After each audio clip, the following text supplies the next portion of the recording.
संपत्ति विवाद कानूनी उपाय में जो है वो यहाँ पे सवाल देखेंगे। ये पूछ रहे हैं सर, मेरी ज़मीन को मेरे पिताजी 100 रुपये के स्टाम्प पर 10 साल पहले बेच दी थी, अब वापस लेना है, कैसे करें। देखिए, अगर जो ज़मीन है, सीधी सी बात है कि अगर 100 रुपया के स्टाम्प पे ज़मीन जो है, मान लेते किसी को लिख दिया गया और उस लिखने से ज़मीन की बिक्री नहीं होती है, इस बात को समझें। इसलिए कि स्टाम्प पेपर जो है, स्टाम्प जो पेपर है उस पर सिर्फ लिख देने से, तो अभी रजिस्ट्री ऑफिस जाते क्यों हैं, वहाँ भी तो वही करते हैं कि स्टाम्प पेपर पे मान लेते हैं 1000 के स्टाम्प पे प्रॉपर्टी को लिख देते हैं, ज़मीन को लिख देते हैं, है ना, लिखते हैं। लेकिन वहाँ पे और प्रक्रिया होता है, उस प्रक्रिया को भी फॉलो करना पड़ता है, और वो प्रक्रिया अगर नहीं हो पाया तो आपका रजिस्ट्री वैलिड नहीं होता। तो इसलिए सिर्फ 100 रुपया या 1000 रुपया के स्टाम्प पे लिख देने से यहाँ कोई वैल्यू नहीं होता उसका, उसको भी वेरीफाइड करवाना पड़ता है, ठीक है। उसको भी रजिस्ट्रार के द्वारा वेरीफाई होता है, सारा कुछ एंट्री होता है, उसका सारा डिटेल को भी रजिस्टर में मेंटेन किया जाता है। बहुत प्रक्रिया के बाद ज़मीन का रजिस्ट्री होता है, तो वो रजिस्ट्री तो हुआ ही नहीं, वो ऐसे भी आप वापस ले सकते हैं, है ना, और उसको जो है अपना दावा कर सकते हैं। अगर दखल में है, अवैध तरीके से कब्जा में है, तो आप उसका न्यायालय का सहारा लेके भी उसको वापस ले सकते हैं। अगला जो सवाल है कि 42 साल से बसा हूं सर, जमीन बेचने वाले पैसा लेकर मर गए हैं, रजिस्ट्री नहीं किया, अब उसका लड़का पोता कहते हैं कि जमीन खाली करने के लिए क्या करें। सबसे बड़ी बात है कि अगर देखिए, अब इतना साल से अगर आप हैं, आप खुद एडवर्स पोजीशन का जो है केस फाइल, यानी प्रतिकूल कब्जा का केस फाइल खुद के जो है कोर्ट में कर सकते हैं, दखल आप कर सकते हैं, दखल आपको नहीं छोड़ना है सबसे, और खुद आप केस में जो है फाइल करें सिविल कोर्ट में कि आप 42 साल से कब्जा में हैं, जमीन जो है वो बेचने वाले ने पैसा लिया था लेकिन जमीन को रजिस्ट्री नहीं किया। इससे संबंधित आपको गवाह भी तैयार करने होंगे। अगर आप ऐसा करेंगे तो जमीन जो है जरूर आपके, और आपका कब्जा भी बहुत लंबे समय से है, तो जमीन आपके हक में जरूर आएगी।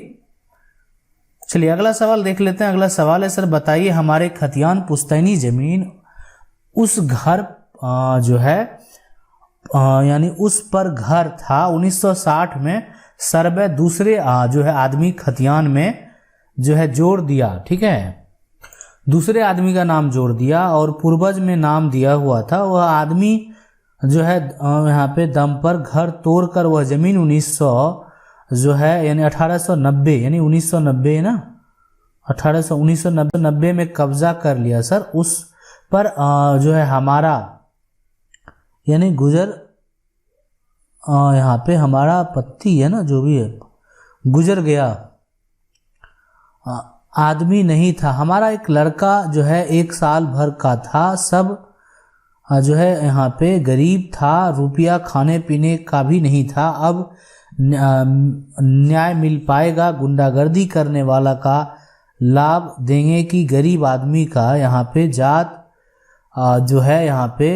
उसके बाद 12 साल के ऊपर है ना, साल के ऊपर हो गया, एक बगल आदमी है, कुछ कब्जा था, 1 महीना पहले खाली कर दिया। देखिए, अगर वो खाली कर दिया या वो जो भी है मामला है, 1960 के सर्वे में अगर आपका जमीन किसी दूसरे व्यक्ति के नाम हो जाता है या हो गया है, तो वहां भी दफा 106 के तहत जो है सुधार का प्रक्रिया था।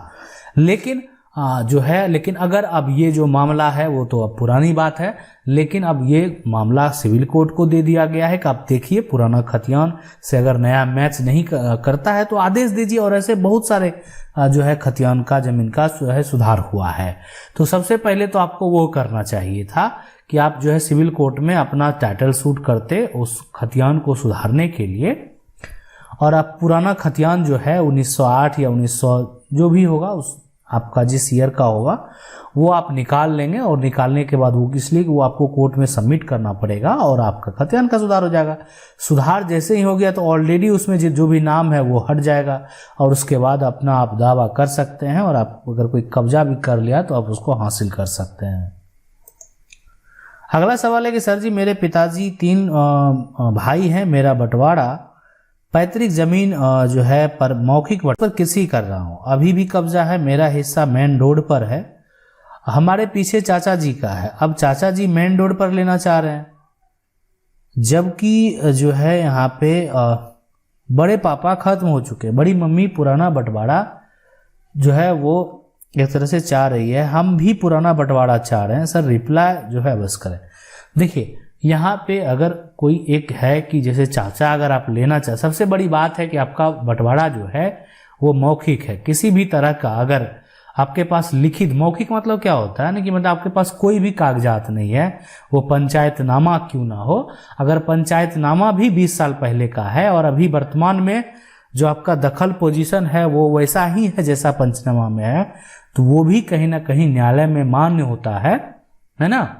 और दूसरा पक्ष जो है, लेकिन अगर ऐसा कुछ आपके पास कुछ भी ऐसा नहीं रहेगा, कोई भी दस्तावेज आपके पास अवेलेबल नहीं रहेगा तो जो चाचा हैं वो रोड साइड जरूर अवश्य हिस्सा ले सकते हैं।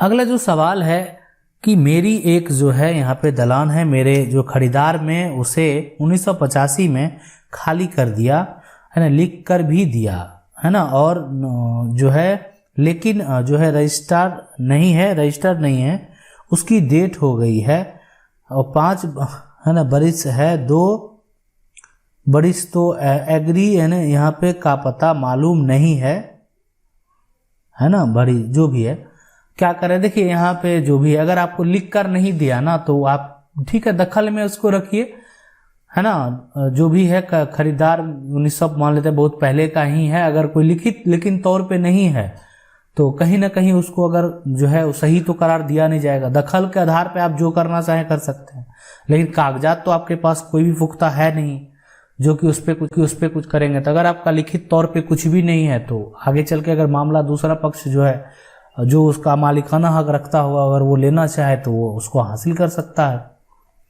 अगला सवाल है कि सर जमीन जो है वो काबिल लगान जो है हो गई है, मोटेशन कैसे करें? ऑनलाइन करने में केवाला पर जो खाता खेसरा है वही लिखें, जमीन जो बेचा है उसी के नाम से है, अभी ऑनलाइन करने में खाता खेसरा नया ही लिखना होगा। हाँ देखिए अगर मान लेते हैं आपका पुराना सब कुछ है डिटेल और बहुत पुराना है तो अभी बिल्कुल आपको नया ही लिखना होगा, ठीक है। नया खाता खेसरा जो है आपको वहां पे मेंशन करें, सारे कॉपी के साथ जो है सीओ को आवेदन भी कर दें, सीआई को आवेदन कर दें और जितना जो भी मामला है उसको वहां पे स्पष्ट कर दें ताकि वो अच्छे तरीके से जब आपका नंबर आए तो अच्छे तरीके से उसको समझ पाएं। ऐसा नहीं कि बहुत बार क्या होता है कि उसको अच्छे तरीके से नहीं समझ रहे हैं और उसको किसी कारणवश रिजेक्ट भी कर देंगे। अगला सवाल है कि सर जी मेरा केस टाइटल सूट हुआ है 2020 में, 8 तारीख हो गया पर विपक्ष पार्टी अभी तक केस नहीं किया है, अभी तक वकील सर कुछ नहीं बता रहे। नहीं, वकील क्यों नहीं बता रहे हैं? वकील को आप पैसा पे कर रहे हैं तो वकील नहीं बता रहे हैं तो फिर आप उनसे बात कीजिए कि उनसे होगा या नहीं होगा। नहीं होगा तो आप दूसरा वकील रखेंगे, है ना। क्या कोई भी तारीख पर जो है बुला नहीं रहा? हाँ बिल्कुल, उसको नोटिस अब तो बिल्कुल गया होगा कि सबसे पहले या क्या मामला है, वो जज जो आप जहां आपका केस फाइल हुआ है वो जज वहां पे अवेलेबल है या नहीं है। तो ये भी मामला हो सकता है कि जज का जो अगर संख्या थोड़ा सा कमी अगर आपके स्टेट में है तो उस जगह पे अगर जज का कहीं पोस्टिंग नहीं आया हुआ है तो केस तो फाइल हो गया, लेकिन हाँ समय आएगा, न्याय तो होगा ही लेकिन थोड़ा टाइम लग जाता है। ये भी समस्या थोड़ा जो है बहुत जगह देखना पड़ता है ना। बिल्कुल हम समझ रहे हैं आप दिक्कत में है, लेकिन आपका अगर सब कुछ सही है तो आपको 100% गारंटी है, बिल्कुल न्याय मिलेगा। जुड़े रहिए, अगर कुछ भी समस्या हो तो कमेंट करते रहिए। इंस्टाग्राम का भी लिंक है डिस्क्रिप्शन में, उसको भी फॉलो कर लें ताकि आप कभी चाहें तो मैसेज भी कर सकते हैं, ठीक है। हम उसका रिप्लाई देने का प्रयास करेंगे। अगला सवाल है कि जमीन में जो है ने 4 साल पहले खरीदा था, उसमें रकबा 2 है ना, 1 का नक्शा है ना छोटा है, 1 का जो है नक्शा बड़ा है, इसलिए दाखिल खारिज नहीं हो रहा है, क्या आप इसका उपाय बताएं? देखिए सबसे पहले जो 4 साल पहले आपने खरीदा तो खरीदार जो विक्रेता है मतलब बेचने वाला है वो आपके पक्ष का होना चाहिए। सुधार प्रक्रिया अगर मान लेते हैं कि उनके खतियान में या उनका जो भी रसीद होगा उन पे अगर सारा रकबा होगा तो उतना जमीन तो वो आपको मिलना ही है ना। नहीं होगा तो उसका वो सुधार करवाएंगे। सुधार प्रक्रिया जो है वो एडीएम के द्वारा होगा अगर मान लेते हैं यहाँ पे इंफॉर्मेशन नहीं आया होगा तो। लेकिन जैसे आपका जो सवाल है कि अगर मान लेते हैं नक्शा छोटा है या बड़ा है इसलिए दाखिल खारिज नहीं हो रहा, तो दाखिल खारिज के लिए एक बार सीओ साहब को पूछ ले कि क्या बोल रहे हैं, नहीं तो आप चाहे तो उसके लिए डीसीएलआर कोर्ट में आवेदन भी कर सकते हैं, है ना, ताकि आप अपने दस्तावेज को वेरीफाई कर दें, जो है उनसे बात करें कि मेरा दाखिल खारिज में दिक्कत हो रहा है और ये समस्या है। हाँ नहीं, अगर सुधार वाला प्रक्रिया है कि सही में यहाँ पे जो है आपका जो रकबा है वो कम ही आया है, वो ऐसा समस्या उत्पन्न हो गया है, तो उस केस में अगर वो रकबा सुधार हो सकता है तो वो आपको करवा लेना होगा और वो एडीएम के द्वारा ही होगा, यानी जिला में। अगला जो सवाल है कि हेलो सर, जमीन का रजिस्ट्री 2018 में हुआ और मोटेशन के लिए ऑनलाइन एप्लीकेशन 2020 में हुआ, तब कुछ दिन के बाद जो है आदमी आया और उस जमीन को जो है देख कर बोला कि इस पर मोटेशन नहीं होगा, तो अब हमें क्या करना चाहिए? नहीं, कौन आदमी आया? कुछ दिन के बाद एक आदमी आया? नहीं, आदमी आने से क्या होगा? रजिस्ट्री 2018 में अगर हुआ, वो रजिस्ट्री करने वाला बिल्कुल सही है, तो आप ऑनलाइन एप्लीकेशन कीजिए, आपको खुद वहाँ पे मिलने जाएंगे ही, वहाँ पे सारा बात स्पष्ट करेंगे। अगर कोई भी जो आपका जो विपक्षी लोग हैं उस पर अगर कोई भी ऑब्जेक्शन लगाएंगे तो ऑब्जेक्शन देखेंगे। अगर आपका दाखिल खारिज रिजेक्ट होता है तो एक बार डीसीएलआर कोर्ट में आवेदन करेंगे, ताकि अगर आप सही रहेंगे तो आपको दाखिल खारिज होने से कोई दिक्कत नहीं होगा, है ना। अगर मान लेते हैं जिसका जमाबंदी भी है, उसका रसीद भी कट रहा है और वो जमीन बेच रहा है, तो यहाँ पे तो कोई समस्या भी उत्पन्न नहीं होगा, कोई ऑब्जेक्शन भी लगा देगा फिर भी समस्या उत्पन्न जो है वहाँ नहीं होगा, वहाँ पे दाखिल खारिज, इसलिए सब कुछ वहाँ पे सही है तो अधिकारी को दाखिल खारिज करना ही है। बाकी आपका काम है ऑब्जेक्शन लाना, तो उसको भी वेरीफाई किया जाएगा, पहले उसको देखा जाएगा, ठीक है। आशा करते हैं वीडियो अच्छा लगा होगा। वीडियो अच्छा लगा वीडियो को लाइक जरूर कर दें, चैनल को पहली बार देख रहे सब्सक्राइब करके जो बेल आइकन है उसको जरूर दबा लीजिए। मिलते हैं अगले वीडियो में, तब तक के लिए जय हिंद।